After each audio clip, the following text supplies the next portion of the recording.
namaskaram, good morning, adab, or salam alaikum, ladies and gentlemen. Yes, welcome to News and Views. సభా సమరానికి సమయం ఆసన్నమైంది. తెరాస తొడగొట్టింది, అవిశ్వాసం పెడతామంటుంది, కిరణ్ సారును పడగొడతామంటూ మీసం మెలేస్తుంది. మీ వెంటే మేమున్నామంటూ వైకాపా భరోసా ఇస్తుంది. నారా నల్లారి వారిది విశ్వాస యుగలగీతం అంటూ దుయ్యబడుతుంది. ఇక కిరణ్ సార్ మాటకొస్తే, నేను మొదటి నుంచే మొండోన్ని, ఎదురొస్తే ఇంకా గట్టి పడతా అంటూ ఎదురుదాడికి దిగాడు. వాద ప్రతివాదనల మధ్య సభ సజావుగా సాగేనా? సమస్యలపై ప్రజల కన్నీళ్లు తొడవాల్సిన చట్టసభ వాయిదార్పణంతో కాలం గడిపేనా? We'll discuss in the debate. Just 2 minutes. Here are the top 10 headlines on Wednesday morning. అవిశ్వాసం, తెరాస రాజకీయ ఎత్తుగడలకు సహకరించరాదని తెదేపా నిర్ణయం, వైకాపా ఎంఐఎం వేచి చూసే ధోరణి, వేగంగా మారిన రాజకీయ పరిణామాలు. ఒకే మాట ఒకే బాట, అవిశ్వాసంపై కిరణ్ చంద్రబాబు యుగలగీతం, టిఆర్ఎస్ అవిశ్వాసానికి మద్దతిచ్చేది లేదు.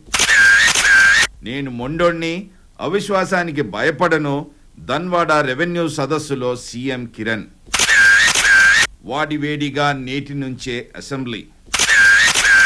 AP back 7 tourism awards, Warangal best heritage city, GMC convention centre, Hyderabad and Vizag airports and Apollo Hospital get awards, besides AP being the best tourist destination.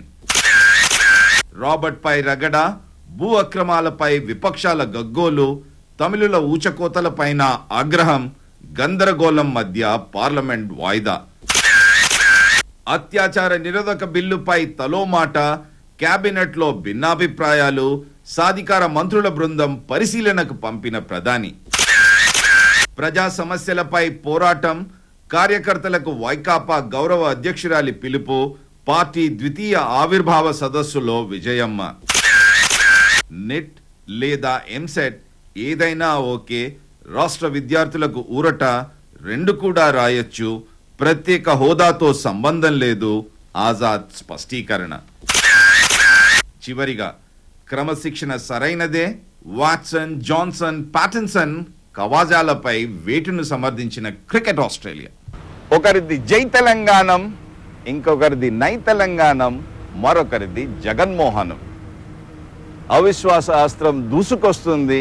మొండొనన్న Kiran sir ప్రతిపక్షాలు సంధించే అవిశ్వాస అస్త్రాన్ని ధీటుగా ఎదుర్కొనున్నారా, లేక తనదైన శైలిలో బ్రహ్మాస్త్రాన్ని ప్రయోగించనున్నారా? కొద్ది క్షణాల్లో సభా సమరం.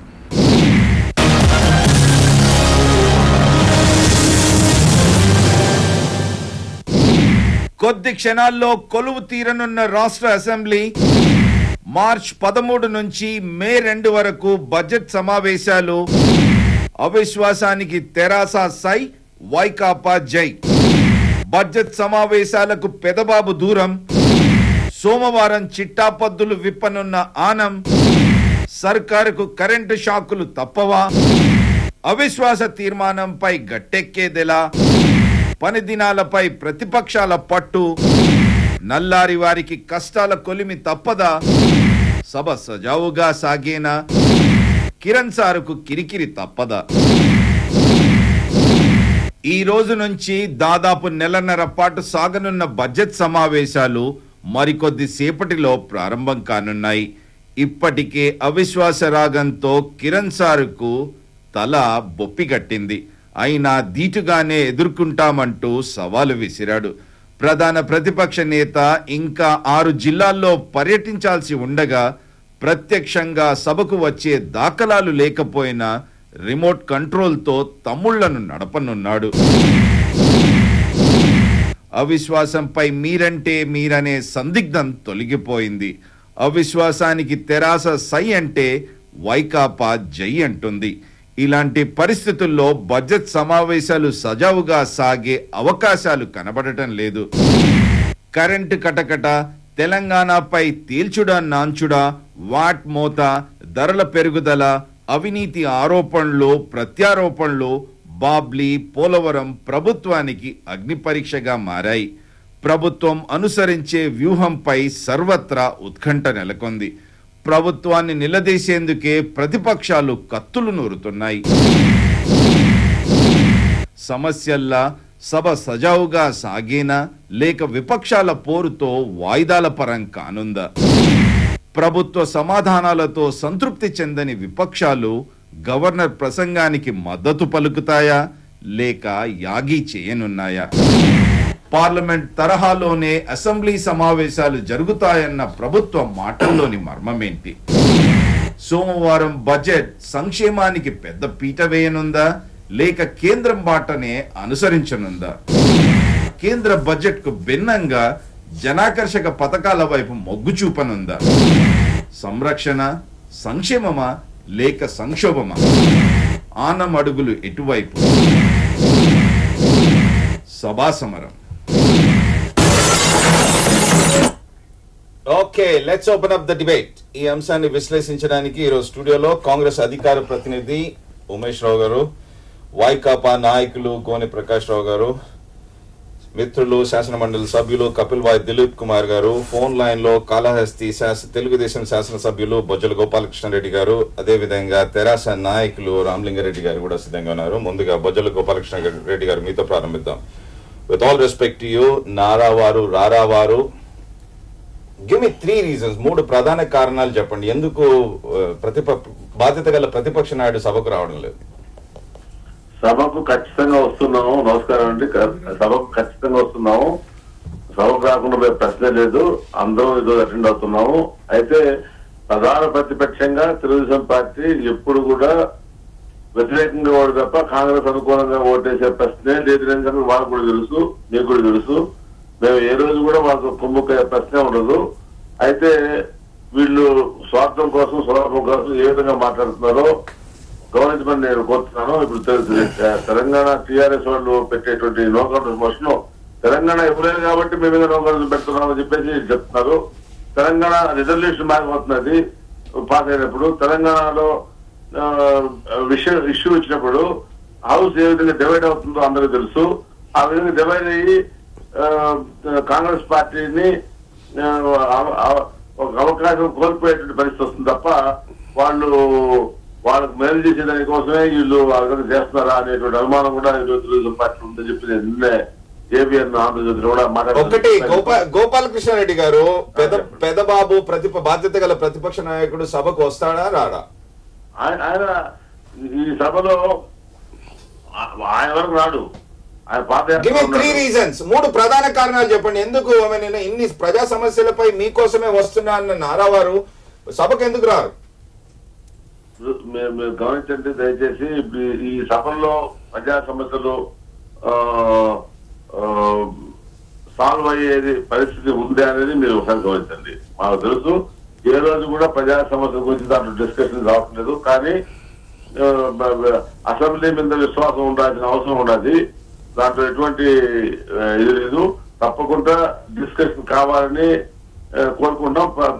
మిగతా అందరూ కూడా సభ్యులందరూ కూడా తెలుగుదేశం పార్టీ సభ్యులంతా కూడా మనకు క్రెడిట్ జరిగింది గారు. తెలుగుదేశం పార్టీ పోవట్లేదు. ఆయన పాదయాత్ర రావట్లేదు కానీ అందరూ ఉంటున్నారు. అట్లీస్ట్ అవసర సమయంలో ఉంటారా సభలో లేరా? ఖచ్చితంగా ఉంటారండి, ఖచ్చితంగా ఉంటారండి. ఫైన్. ఇక అవిశ్వాసం మాటకు వస్తే అవిశ్వాసానికి మద్దతు పలికే అవకాశాలు ఉన్నాయా లేవంటారా? సో మీరు ఒకటే చెప్తున్నాను, ఏ రోజైనా కూడా తెలుగుదేశం పార్టీ ప్రధాన ప్రతిపక్షంగా ఉండే పార్టీ కాంగ్రెస్ పార్టీతో కలిసి ప్రశ్న ఉత్పన్నం కాదు.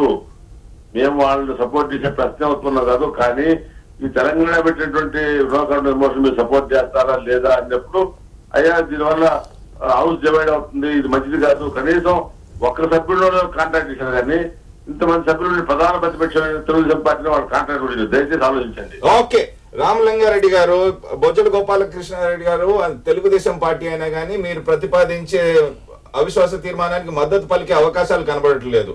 17 సంఖ్య ఉంది. ఎక్కడి నుంచి బలం పుంజుకొని ఉన్నారు? రామలింగారెడ్డి గారు. Okay, this seems to be some audio problem. గోనె ప్రకాష్ రావు గారు, 17 మంది సభ్యులు ఎక్కడి నుంచి బలం పుంజుకొని ఉన్నారు అవిశ్వాసానికి జై అంటే? 17 వాళ్ళు, 5 ఉభయ కమ్యూనిస్టులు 22, ఓకే, ఒక లోకసత్తా 23, బీజేపీ 3 26, 7 ఏదైతుందో ఎంఐఎం వాళ్ళు ఆల్రెడీ ఏదైతుందో మొన్న ఏదైతుందో శోభా నాగిరెడ్డి గారు కానీ నిన్న రాజమోహన్ రెడ్డి గారు కానీ సీనియర్ పార్లమెంట్ సభ్యుడు 4 సార్లు ఎన్నికయ్యాడు ఉప ఎన్నిక కలుపుకొని పార్టీ మద్దతు చేస్తుందని చెప్పారు.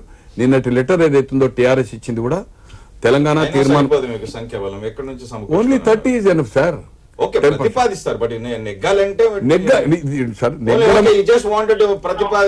ఒకటండి నెగ్గడమా నెగ్గపోవడం కాదు, ప్రజా సమస్యలు బర్నింగ్ ఉన్నాయి, ఎవ్రీ ఇష్యూ వాటర్ కానీ కరెంట్ కానీ ఇన్ని ఇష్యూలో లాండ్ ఆర్డర్ కానీ దాన్ని ఏదైతుందో డిబేట్ కోసము ఎప్పుడు కానీ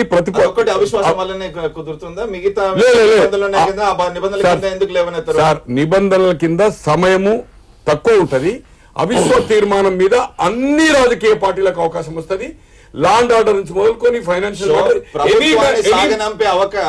సాగనంపే పద్ధతి కాదు. ఏంటంటే సమయం ఎక్కువ కావాలి, ఆ సమయం ఎక్కువ కోసమే మేము అవిశ్వాస తీర్మానం. ఇప్పుడున్న పరిస్థితిలో పిసిసి ప్రెసిడెంట్ చెప్పినట్టుగా 9 మందిని మేము ఎక్స్పెల్ చేసినామని చెప్పారు. ఎక్స్పెల్ అంటే సరిపోదు మీకు లేదు ఒకటండి, నేను ఫిగర్ చెప్పనియండి, మీరు సంఖ్య కాదు ఇది. అయినా కూడా వాళ్లకు 147 మాత్రమే ఉన్నాయి.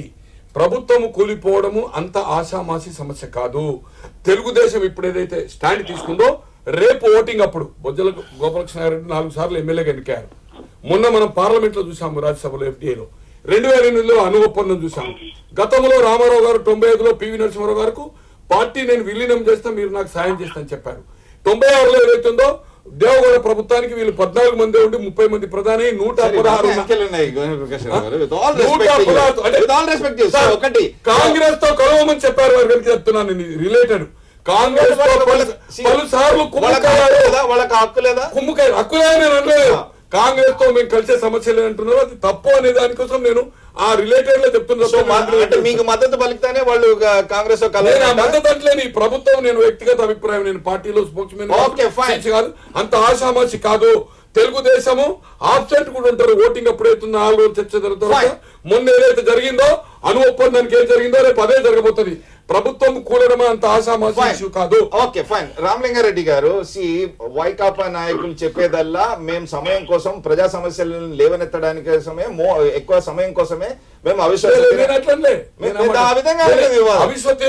ప్రభుత్వం ఓడగొట్టడానికి కాదు, సమస్యలు చర్చించడానికి చెప్పారు. కానీ దానికోసమే కరెక్షన్. ఆ విధంగా ఉన్నప్పుడు మేము తొడగొట్టాం, ప్రభుత్వాన్ని పడగొడదామంటే సంఖ్యాబలం ఎక్కడి నుంచి సమకూర్చుకొని ఉన్నారు?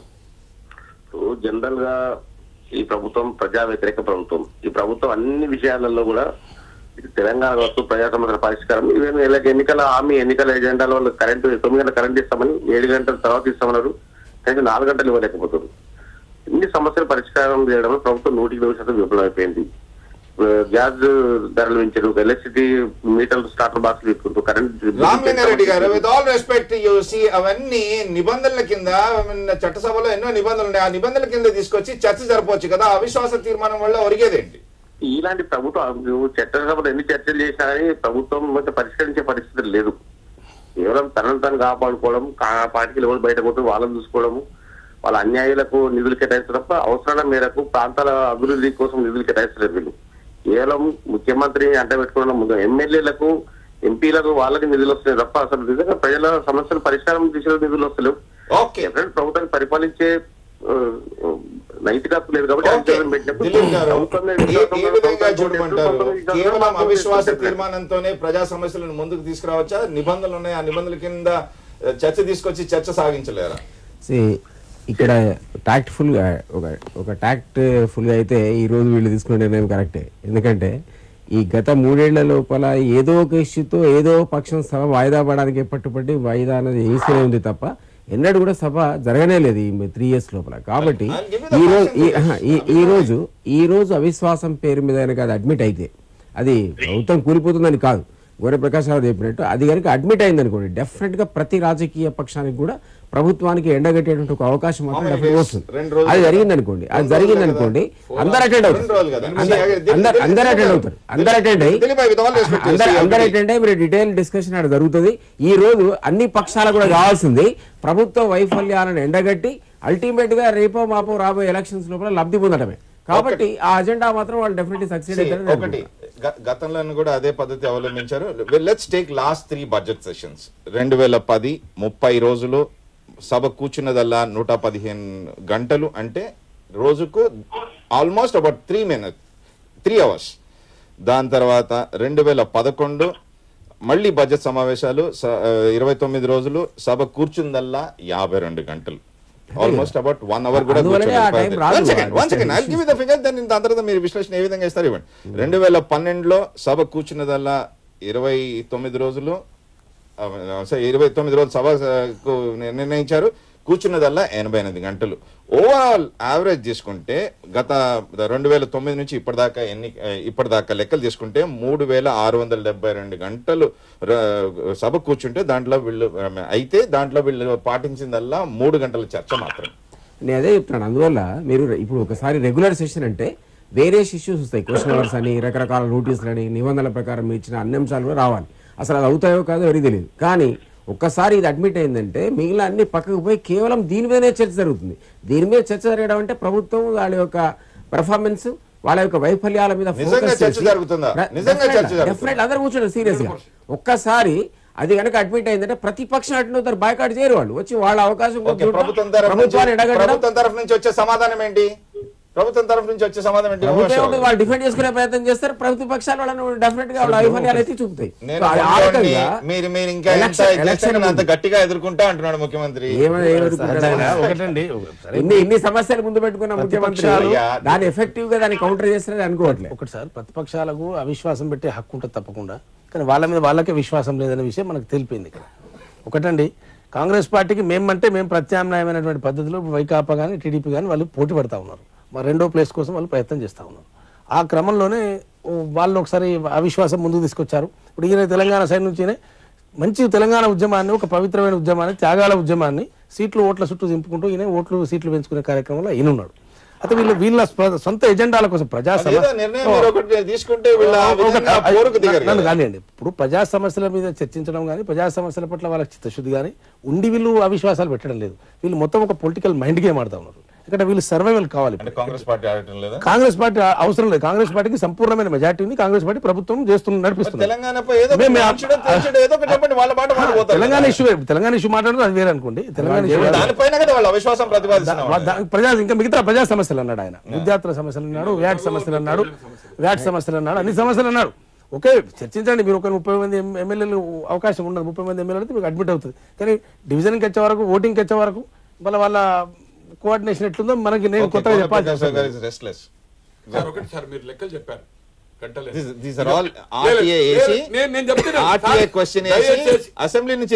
దయచేసినండి ఆ లెక్కలు 100% కరెక్ట్.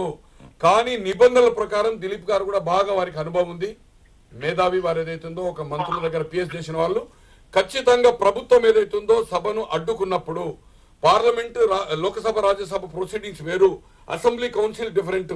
ఇక్కడ ఇమ్మీడియట్ ఎంటైర్ సెషన్ సభ నడవనప్పుడు, ప్రజా సమస్యలు చర్చించడానికి అవకాశం లేనప్పుడు ప్రతిపక్షాలందరినీ కూడా బయటికి నెట్టేసేదో చర్చించేది నిర్ణయాలు తీసుకోవచ్చు. అది ఏదైతుందో పాలక పక్షం చేయలేదు. దీన్ని తెలంగాణ ఇష్యూలో మాకు నెగటివ్ అవుతుందనే ఉద్దేశంతో నాన్సుడు దూరంతో ఈ విధంగా నడిచింది 3 సంవత్సరాలకి వెళ్ళి. కానీ రాజశేఖర రెడ్డి గారి పీరియడ్లో ఎప్పుడు ఇట్లా నడవలేదు. ఇది తప్పు. అనుభవకులు తీసుకోండి. బొచ్చర రామకృష్ణ ప్రజా సమస్యలు ఎప్పుడు వాడుకునే ప్రయత్నం చేస్తున్నారు. మీరు అన్నట్టుగా బొజ్జల గోపాలకృష్ణారెడ్డి గారు, గోనె ప్రకాష్ రావు గారు చేసిన వ్యాఖ్యలు ఎంతవరకు సమంజసం? గోపాలకృష్ణారెడ్డి గారు, ఒకటండి, ఇప్పుడు శాసనసభా వేదికగా ప్రజా సమస్యలు పరిష్కరించాలని ఈ ప్రతిపక్షాలు ఏనాడు కూడా ప్రయత్నించాలి. రోజు పొద్దున్న ఒక అడ్జర్మెంట్ మోషన్ ఇవ్వడము, మొత్తం ప్రొసీడింగ్ స్టాల్ చేసి హౌస్ను వాయిదా వేసుకునే విధంగా ప్రవర్తిస్తూ వస్తున్న మీరు లెక్కలు చెప్పారు.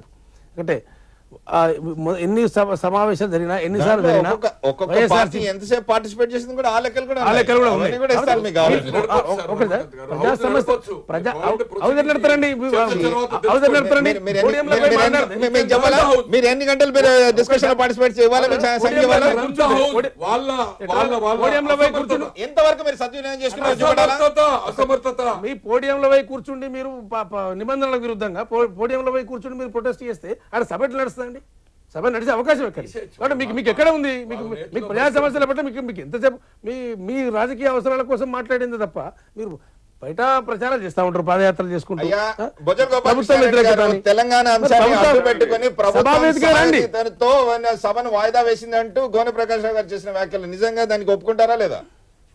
సభ వాయిదా no confidence motion is only to ప్రభుత్వాన్ని కోల్దోసేది తప్ప ఇంకోటి కాదు. ప్రభుత్వాన్ని వెంటనే కోల్దోసి ఎక్కాలమే గుజ్జులు అనేటువంటి పరిస్థితి ఇప్పుడు లేదు. ఇప్పుడు ప్రభుత్వంలో మెజారిటీ లేకుండా పోతే ఖచ్చితంగా పడిపోతుంది. అది governor జరిగిపోవచ్చు.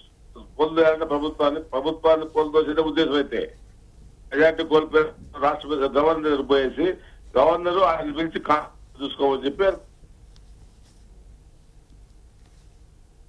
Okay, there seems to be some audio problem in the గోనె ప్రకాష్ రావు గారు. ఇప్పుడు వారు చెప్తున్నారు ప్రజల్లో పోయి రోజు ఏదైతుందో చంద్రబాబు గారు ఏం చెప్తున్నారు? కొడవలతో కట్టెలతో తన్నండి నరకండి అని చెప్పేదైతుందో ఈ ప్రభుత్వం ఒక రోజు కూడా ఉండే అవకాశం లేదు అని చెప్తున్నారు ఒకవైపు.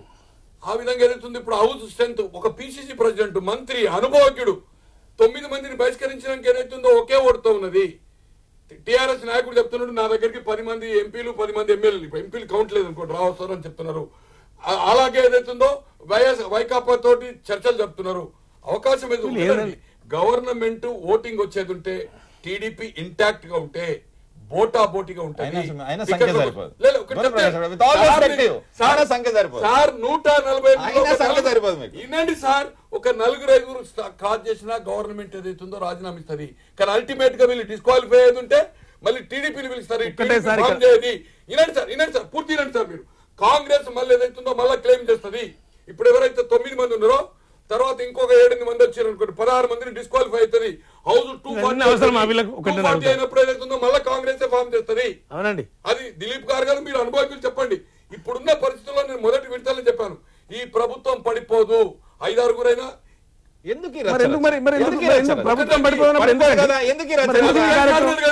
అది టీఆర్ఎస్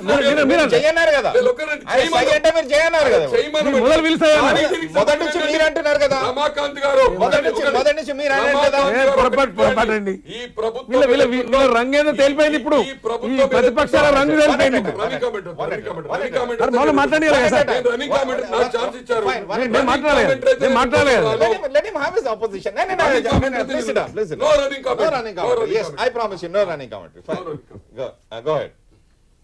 ఒకటండి ఇక్కడ ఏదైతుందో ప్రభుత్వం పిసిసి ప్రెసిడెంట్ చెప్పాడు ప్రభుత్వం ఏదైతుందో 8 మంది కాసైనా పడిపోతుంది. కానీ వీళ్ళు డిస్క్వాలిఫై అవుతారు హౌస్ లో ఇమీడియట్ హౌస్ స్ట్రెంత్ తగ్గుతుంది. 30 మంది పైన కాంగ్రెస్ నుంచి క్రాస్ చేస్తాను. ఇప్పుడు 9 కాదు ఇంక 21 30 మంది పైన అయితేనే ఈ ప్రభుత్వం మైనార్టీలో పడిపోయి మళ్ళీ గతంలో కూడా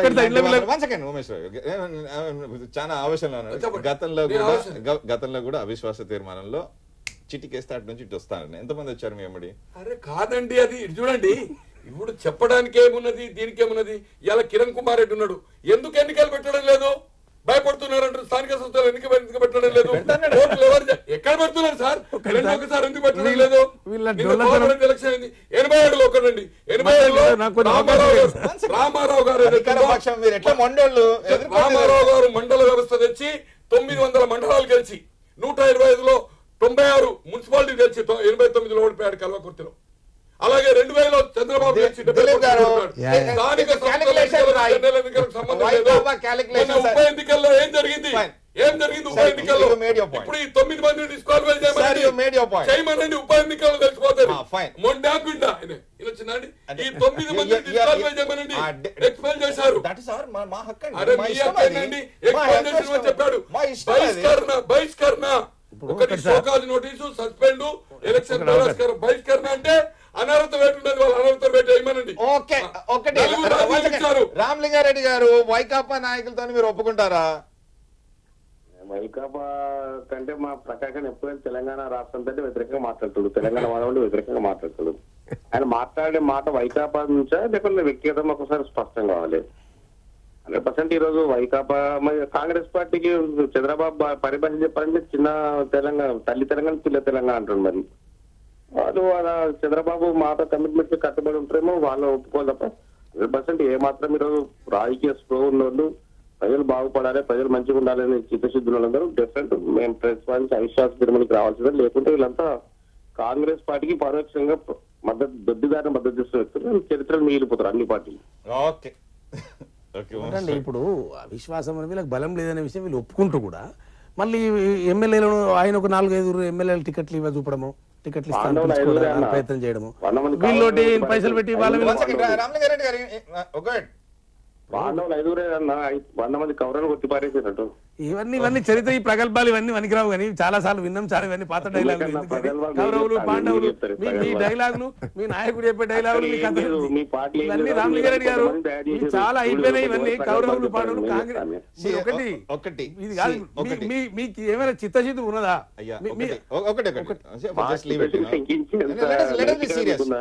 మేము మొండోళ్ళు అన్నాం అంటున్నారే, ఏ విధంగా ఎదుర్కొంటారు? ఎందుకు ఎదుర్కోమంటే మాకు ప్రజాబలం ఉంది, డెఫినెట్ గా మాకు శాసనసభలో బలం ఉంది, ప్రజలు మాకు మ్యాండేట్ ఇచ్చారు 5 years, కాబట్టి మేము దాని ప్రకారం ఉంటాం అంతే తప్ప లెక్కలు మేము కట్టవలసిన అవసరం లేదు. మాకేమో సభ సజావుగా సాగేందుకు చేస్తారా, లేదంటే వీళ్ళు గోలు చేస్తున్నారు కదా వాయిదాలతో సభ సజావుగా సాగడానికే వాళ్ళ కోఆపరేషన్ కోరుతుంది ప్రభుత్వం. డెఫినెట్ ప్రతిపక్షాల సహకారం కోరుకుంటుంది. మరి ప్రతిపక్షాలు ఆలోచించుకోవాలి, ప్రజా సమస్యలు, నిజమైన ప్రజా సమస్యలు మనం పరిష్కరించడానికి ప్రభుత్వంతో సహకరించాలి, ప్రజా సమస్యల పరిష్కారానికి కృషి చేయాలనే ఒక సోయి ప్రతిపక్షాలకు ఉండాలి. కానీ వాళ్ళు ఎంతసేపు కూడా మైండ్ గేమ్, నంబర్ గేమ్లు ఆడుతున్నారు.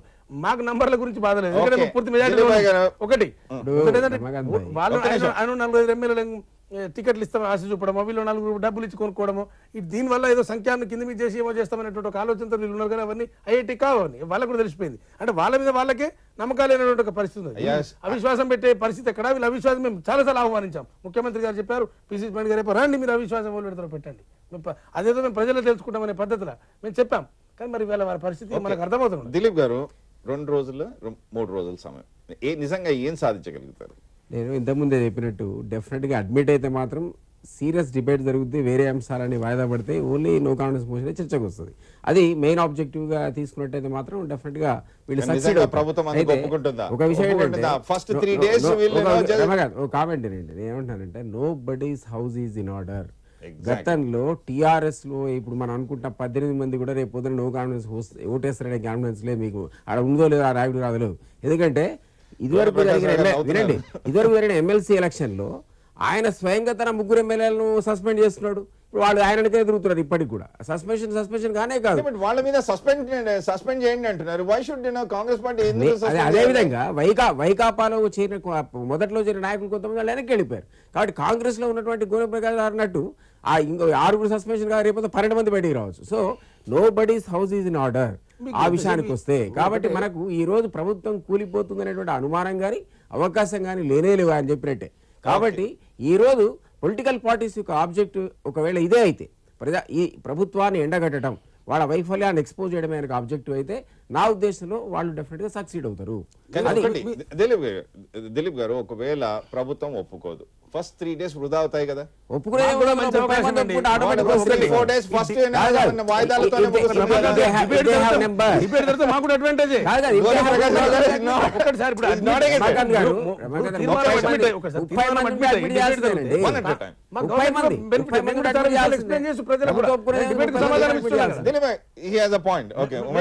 సమాధానం ఇస్తాం. చాలా అనేక అంశాలు చర్చకు రావడం కూడా సమంజసంగానే ఉంటుంది. మాకు కూడా ప్రభుత్వానికి కూడా సరిగా సమాధానం చెప్పుకునేటువంటి అవకాశం కూడా మాకు దొరుకుతుంది. ఎందుకంటే వీళ్ళు ఎప్పుడు కూడా సభ సహకరించలేరు, ఎప్పుడు బండలు రాళ్ళు ఎత్తేయడమే తప్ప వీళ్ళు ఎప్పుడు నిజంగా చర్చించి కన్స్ట్రక్టివ్ గా చర్చించి మేము చెప్పే అవకాశం ఎప్పుడు సభావేదికగా మేము చెప్పగలుగుతాం. ఇవాళ అధ్యక్షులు అంత తొందరగా ఒప్పుకుంటారా అవిశ్వాస తీర్మానానికి? నెంబరే కదా కావాల్సింది.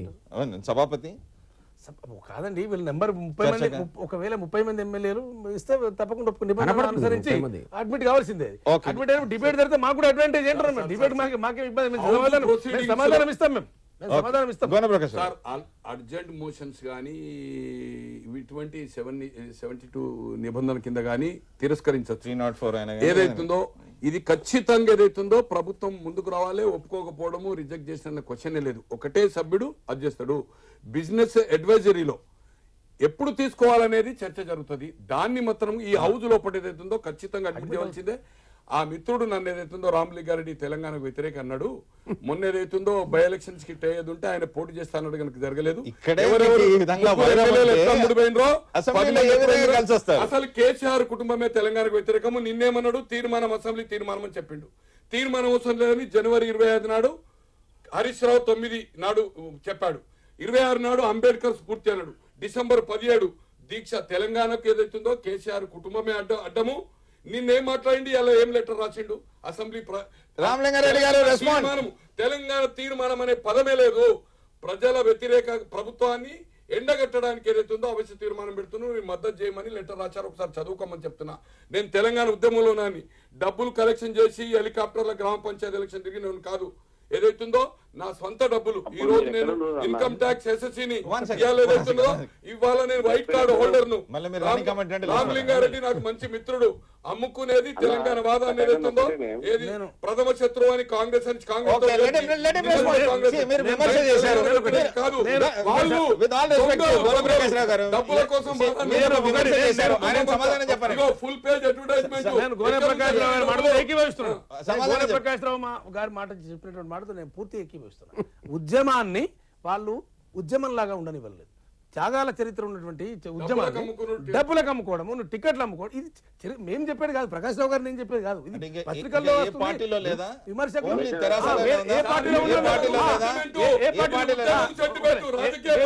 వేరే పార్టీలో ఉన్నారు, ఈ పార్టీలో తేడా ఉంది. ఇక్కడ రాజకీయ పార్టీలు వ్యభిచారం కూడా చేస్తే కావచ్చు, కానీ వాళ్ళు మేము ఉద్యమం కోసం తెలంగాణ కోసం అంటున్నారు, అమ్ముకుంటున్నారు. మీరు విమర్శలు చేశారు కదా రామలింగారెడ్డి గారు. రెస్పాండ్ ప్రకాష్ రావు గారు. ఒకటే ఇప్పుడు మన స్టూడియోలే మన దూరం స్టూడియో స్పష్టం అయిపోతుంది. వ్యక్తిగతంగా రాకండి, మీరు వ్యక్తిగతంగా రాకండి, చేసుకోవాలి. జవాబు ఇవ్వాలి. మీరు వ్యక్తిగతంగా వ్యతిరేకం అన్నవయ్యా, నేనేం వ్యతిరేకము? తెలంగాణ రాష్ట్ర ఏర్పాటు కోసం పుట్టి తెలంగాణ రాష్ట్రం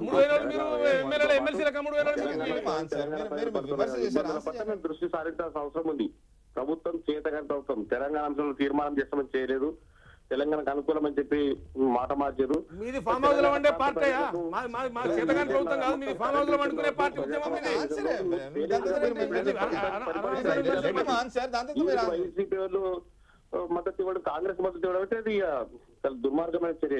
ఎందుకంటే వాస్తవం మీరు పొద్దుగా లేస్తే కాంగ్రెస్ పార్టీని ఎండగట్టే వ్యక్తులు కీలకమైన సమయంలో వాళ్ళు కాంగ్రెస్ మద్దతు ఇస్తారంటే మీరు మీ వైపు మీరు దక్కింది ఆలోచించుకోవాల్సిన అవసరం. మేము మద్దతు అడగలే, వాళ్ళు మాకు మద్దతు ఇస్తాను. నీకు కొంచెమైనా కామన్ సెన్స్ ఉందా? నువ్వు జర్నలిస్ట్ గా పనిచేసిన రామలింగారెడ్డి, నేను తెలంగాణ వ్యతిరేకినా?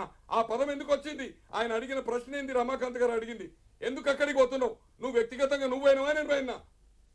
ఓకే,